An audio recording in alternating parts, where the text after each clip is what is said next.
साधन है ये पढ़ाई। इसलिए इस पढ़ाई का महत्व यह है कि इसने हमारे को उन विषयों तक पहुंचा दिया।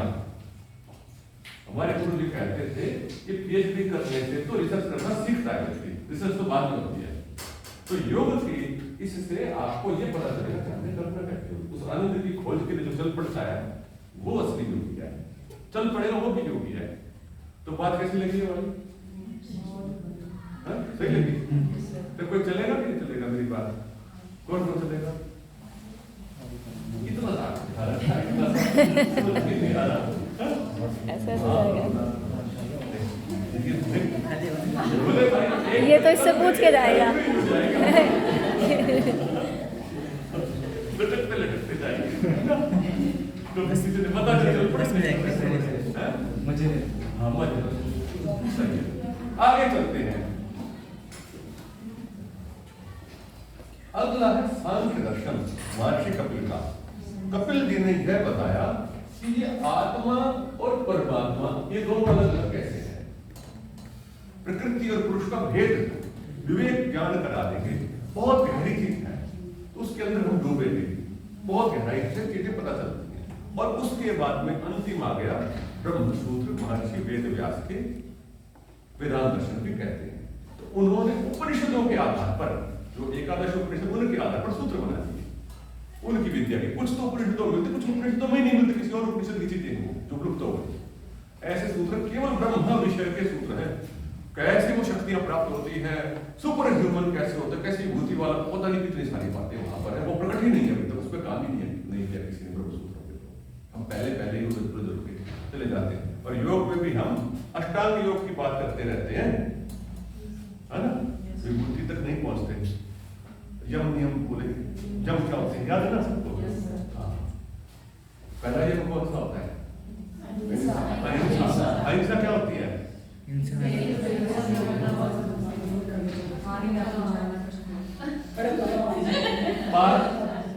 कोई कौन तो अहिंसा का पालन करता है? चलो दूसरे वाला सत्य। सत्य क्या होता है? बोलना चाहिए, ये सत्य होता है। मन वचन और कर्म ना सत्य। इस सत्य के पालन करने से क्या होगा? सत्य बोलने में फायदा होगा कि नहीं होगा? सत्य बोलने से कोई फायदा होगा कि नहीं होगा? बताओ क्या होगा? बोले जो तुम मुंह से हो जाएगी, सही बोलती तो वो सच हो जाएगा, अभी तलाक हो जाएगा। जब तुम हमेशा सत्य बोलते हो तो जो कुछ तुमसे तुम्हारे मुंह से अतिरिक्त भी निकले वो भी ठीक होगा। कितनी बढ़िया बात है। करके देखा किसी ने? सत्य बोलने की कोशिश करी कभी किसी ने? बोलते हो तो सत्य बोल लड़ाई हो जाती है क्या? सर लड़ाई हो जाती है, अलग हो जाते हो। सच बोल दिया तो सबसे अलग हो जाओगे, अलग। सच टेक्निक नहीं आती सत्य बोलने की। सत्य बोलने के तरीके सीखने हैं। जैसे एक बालक था, एक बच्चा था, उसके साथ हमारा कोई मतलब एक मित्रता है, मित्र है, उसके अंदर एक दोष है। उसको दोष बताना है, खड़े होकर मुझे बताएंगे इसके अंदर ये दोष है और सत्य है तो प्रसन्न नहीं हो गए, मूर्खता है, नहीं बताएंगे। थोड़ी ना दोष बताना भाई, उसको दोष क्यों बताएंगे? मत बताओ, कम बताओ, थोड़ा तो एकांत बताओ, सत्य बोलो। तो सत्य के साथ में प्रेम से बर्ताव भी हो, ऐसा सत्य होता है। सत्यम प्रिया प्रियम प्रिया, प्रिय करके बोलना, मीठा करके सत्य को बोलना, ये गुण होता है। इसके लिए अभ्यास करना पड़ता है। जैसे आसन तो किताब में सब पढ़ दोगे, पर प्रॉपर आसन कैसे करना, पश्चिमोत्तान आसन ऐसे पहले से करते थे, कमर ऊपर बात निकले रहती थी हम साथ, थोड़े होता पश्चिमोत्तान आसन। तो पश्चिमोत्तान को जब हम बढ़िया से करेंगे तभी तो उसका पूरा फल मिलेगा। इसी प्रकार से सत्य को ठीक से बोले तभी वो फल मिलेगा। ये भी उसी प्रकार से सीखनी होती है, लर्न करनी सारी चीजें। तो ये बताया जी, ठीक है जी। अब हमने 6 दर्शनों की पुरानी परंपरा को थोड़ा सा बोल दिया कि ये 6 दर्शन थे वहां तक के। अब इसके बाद में बिगाड़ होना शुरू हुआ। महाभारत के टाइम में ऋषियों ने बना दी बातें, महाभारत तुरंत बात की है, बिगाड़ होना शुरू हुआ हमारे देश के अंदर। राजनीतिक कारण हो सकते हैं, भौगोलिक कारण हो सकते हैं, कोई और धार्मिक कारण भी हो सकते हैं। सामाजिक कारण, कोई भी कारण होंगे, उन कारणों पर हम नहीं जा रहे, हम अपने शास्त्र में चर्चा कर रहे हैं, उन कारणों की लंबी हो जाएगी बातें। तो क्या हुआ उसके बाद में पौराणिक काल हो गया, पुराना हो गया पौराणिक काल, ये हो रहा है मतलब पेशी हो गई, माइथोलॉजी जैसी किताबें आ गई, हिस्ट्री कम हो गई। फिर उसके बाद में उसकी प्रतिक्रिया स्वरूप बुद्धिज्म आया, पहला जैनिज्म और बुद्धिज्म आए, आसपास ही आए, जिनके अंदर मैं उन्होंने कहा कि ये परंपरा ही बेकार है तुम्हारा, ये आगम भी बेकार है, ये शब्द प्रमाण ठीक नहीं है तुम्हारे, उन्होंने उस पर आघात किया सबसे पहले जैन और बौद्ध ने, इसलिए उनको नास्तिक बोलने लगे हमारे लोग, ठीक है जी। उन्होंने कहा कि ये वेद बेकार है, अगर वेद में ये लिख रखा कि मांस खाना है अथवा यज्ञ में हिंसा करे तो ये वेद बेकार है, ऐसे लिखे। तो भारतीय ज्ञान इसका विरोध करते हुए कहते हैं कि उन्होंने खुद तो पढ़े नहीं, वेद में नहीं लिखा हुआ था, परंतु वेद के मानने वाले लोग बिगड़ गए तो काम खराब हो गया ना, तो वो सारी व्यवस्था को खराब कर देता है। तो फिर पूरा देश बौद्ध हो गया। फिर उसके बाद में शंकराचार्य जी आए, उन्होंने फिर से स्थापना करी अपनी चीजों की। जब शंकराचार्य जी आए तो उन्होंने फिर से स्थापना करी, तो हमारा पूरा सिस्टम रिवाइव होने लग गया।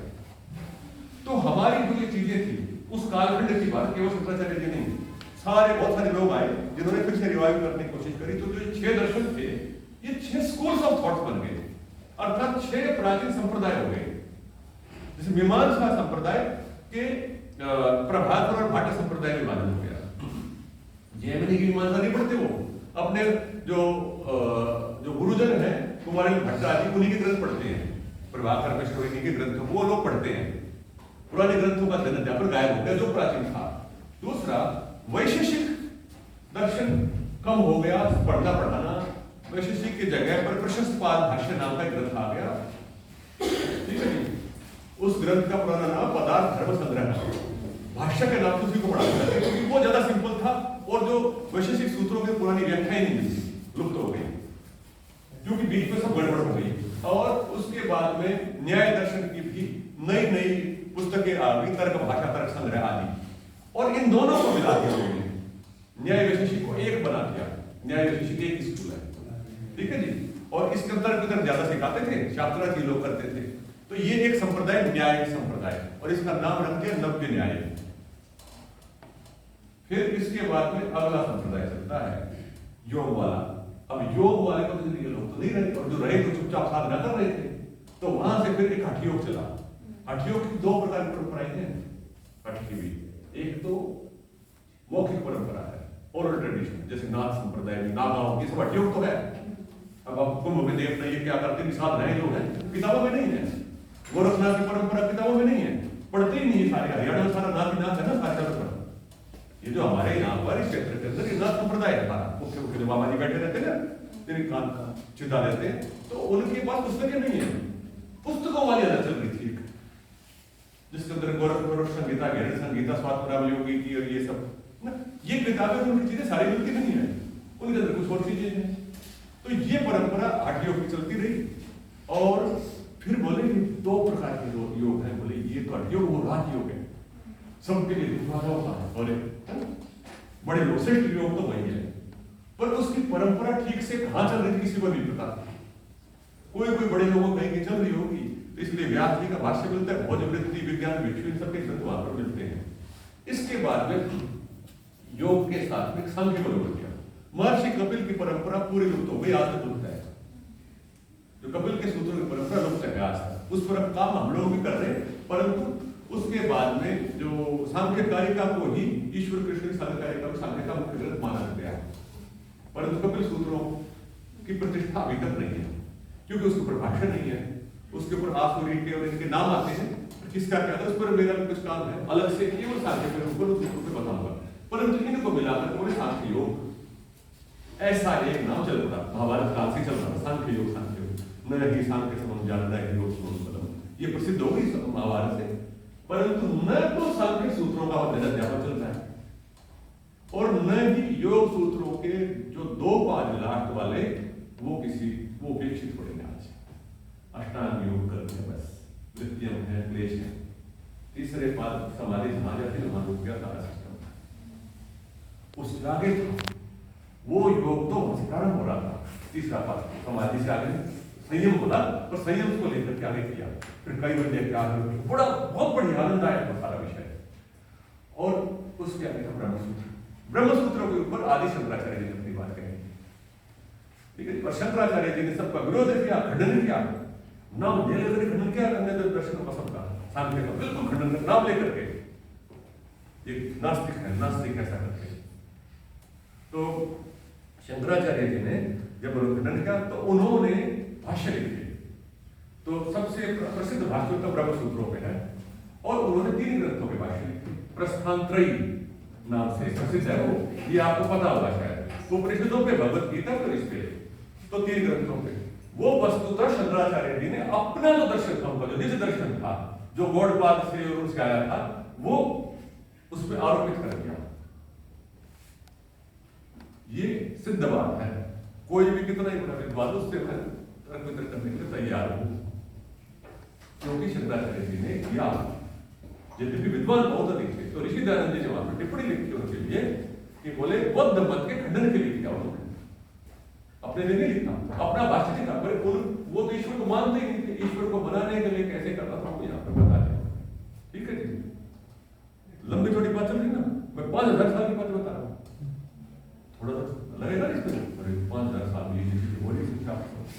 तो फिर वेदांतिक संप्रदाय, अद्वैत वेदांत उन्होंने बोला, अद्वैत वेदांत संप्रदाय अलग चल रहा है। तो आज भी भारत में ज्ञान की दृष्टि से अद्वैत वेदांत संप्रदाय सबसे प्रसिद्ध है, परंतु उसमें भक्ति भाव कम था। तो भक्ति भाव वाले लोगों ने एक और संप्रदाय चलाया, उसका नाम रखा विशिष्ट अद्वैत। बोले हम भक्ति भी करेंगे, स्वरूप भी होगा परमात्मा, प्रतिमाएं भी होगी, रामानुज ने चलाया। फिर द्वैताद्वैत और निम्बकाचार्य की सबकी परंपरा अलग अलग चल रही है। तो हमारे प्रसिद्ध रूप से ये 4 संप्रदाय रहे, 4 तरह की संप्रदाय हो गए, और इस संप्रदायों की भी फिर शाखाएं हो गई। और ये शाखाएं वाले अपने अपने ग्रंथ पढ़ाते, दूसरे ग्रंथ बिल्कुल नहीं पढ़ाते। जैसे उदाहरण के लिए इस्कॉन वाले हैं, कोई आप लोगों से इस्कॉन से जुड़ा है क्या? नाम सुना इस्कॉन का? भगवत गीता पाठ है, हाँ, वो भगवत गीता और श्रीमद् भागवत, इससे कुछ नहीं मानते ना पढ़ाते, उसी पे चलते रहेंगे, ठीक है जी। वो वही संप्रदाय, उन्हीं के गुरुजों की जो बात वही चलती रहेगी, अन्य ग्रंथों के लिए नहीं तैयार है। और प्राचीन ग्रंथों का तो इनको हम 8 ग्रंथ कहते हैं, पुराने सूत्र ग्रंथों को, तो उनका जगत यहाँ पर विलुप्त जैसा है। सर इसका स्कोर को थोड़ा सा डीपली बताएंगे, क्योंकि आजकल रेवाड़ी में बहुत चल रहा है, वो भगवत गीता हर जगह बांटते हैं, और वो बोलते हैं कि आप आओ बिलोंग तो जाओ ना, तुम पढ़ लो भगवत गीता, जाओ भाई। अभी क्या है, इतने बताने से बात नहीं पड़ेगी, उन्होंने पढ़ी है। अब मैं आपको ये पूछता, तुमने योग दर्शन ठीक से पढ़ा है? तुमको याद है योग दर्शन? अगर याद हो तो भगवत गीता वाले से बात कर सकते हो अच्छे से, कि भगवत गीता योग दर्शन की सिमिलरिटीज बहुत ज्यादा है, ठीक है। भगवत गीता के ऊपर मैं अलग से कुछ बात बता दूंगा, पहले एक बार यहाँ तक, आज अब वर्तमान तक ले आते हैं। इस प्रकार से हमारे देश भर में चीजें फैली हुई है। ये नए नए जो चीजें आई, पुराण ग्रंथ को लेकर संप्रदाय बने, भगवत गीता आ गए ग्रंथ, तो भगवत गीता को लेकर चल पड़े। तो इन ग्रंथों के अंदर भक्ति भाव मुख्य रूप से और अपने संप्रदाय की प्रधानता है, परंतु जो पुराने चीजें बताई, जो पुराने 6 दर्शन बताए हमने, वो जो 6 दर्शन है वो बिल्कुल साइंटिफिक, बिल्कुल साइंस, उसमें नई रिसर्च करते जाओ, नई चीजें निकलती जाएगी। उनको पढ़ना चाहिए, थोड़ी संस्कृति आनी चाहिए। तो मैंने बताया कि मोक्ष का वहां पर उपलब्धि होती है, विशेष विशेष चीजों की उपलब्धि वहां पर होती है। तो ये मैंने थोड़ी सी बातें रखी आपके आगे। अब इस विषय को तो मैं यहाँ पर अभी विराम दूंगा, क्योंकि और भी बोल सकता हूँ, परंतु एक